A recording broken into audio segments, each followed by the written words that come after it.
My name is Demarcus Ford, and today we're going to go over the Bacon Rebellion. Let's begin.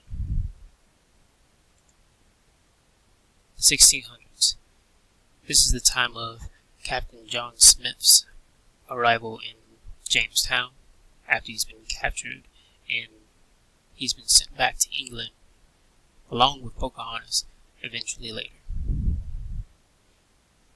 These effects of the very beginning of Jamestown has lasting effects down the line that affects Bacon Rebellion. Colonists and class divisions. Within the general health of the colonists rarely accept the differences between classes when they felt the government was acting in the best interest. Instances like when they were being taxed fairly, and they didn't feel there was much corruption. But if they did discover anything, such as corruption, or they felt unaware fair taxes were being levied against them by the king, sentiment against the colonists, sentiment within the colonists was sour, and demand for change will grow even louder.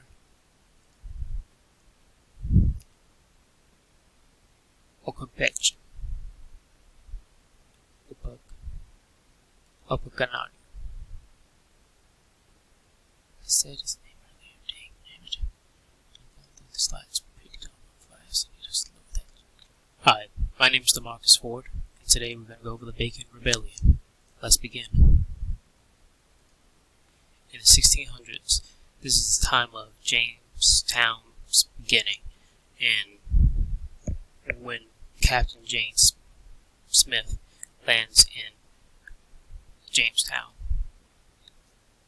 Pocahontas is captured later on, and these have lasting effects later on in Bacon's Rebellion. Colonists and class divisions. For the general health of the colonists rarely accept the differences between classes when they felt the government was acting in their best interest. Otherwise, sentiment against the colonists would turn sour quickly, and demand for change would grow louder.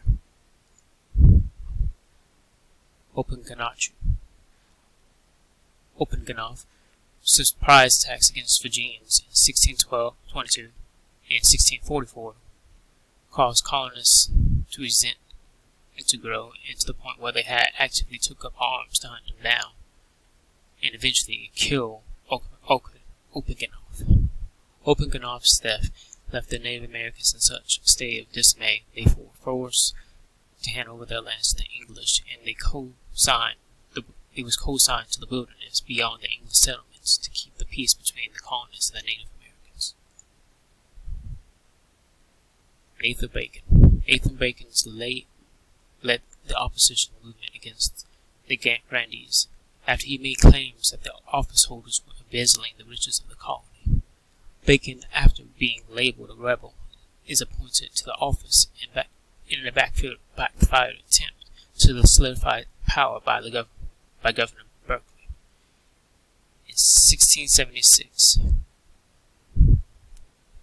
reforms were passed known as Bacon Laws that gave more power to the colonists. Governor William Berkeley. Governor William Berkeley declared that Bacon was a treasonous rebel and called for new elections. He was thinking that with new elections he could solidify his power and strengthen the grandees' power over the colonists. But of course he lost to Bacon in the elections, and Bacon was labeled a traitor again after the kind of schools after that. He was later replaced by the king by royal officials after the Bacon War. Outcome in question. The Bacon Rebellion was crushed. They didn't really stand a chance. It was Bacon's armies of his few loyalists, but versus the grandees and the king's backing. The grandees' power was strengthened due to the rebellion. The king gave the grandees more power over the colony after noticing what catastrophe that was the Bacon's Rebellion of a single colonist pretty much taking over the colony. And due to the Bacon's Rebellion tobacco exports and custom duties grind to a halt temporarily.